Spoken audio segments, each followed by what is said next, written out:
జై శ్రీరామ్. మీ అందరికీ వినాయక చవితి శుభాకాంక్షలు. మనం ఏ కార్యక్రమం స్టార్ట్ చేసినా మొట్టమొదటిగా విఘ్నేశ్వరుని ప్రార్థించి మనం స్టార్ట్ చేసిన కార్యక్రమం ఎటువంటి విఘ్నాలు లేకుండా కంప్లీట్ కావాలని ఆయన్ని వరం కోరుతాం.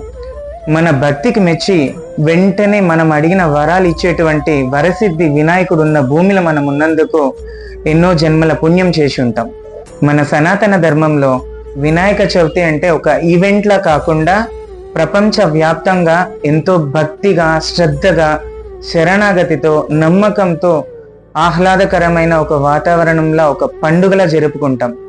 అటువంటి పండుగను మనం ఎలా సెలబ్రేట్ చేసుకుందామంటే మట్టి వినాయకుళ్ళని మాత్రమే పెడదాం, దేవుడి పాటలు మాత్రమే విందాం. నిమజ్జనాలప్పుడు మనం పెట్టిన ప్రతిమను ఎంతో శ్రద్ధగా, భక్తిగా, నమ్మకంతో, క్రమశిక్షణగా వీడ్కోలు పలుకుతాం.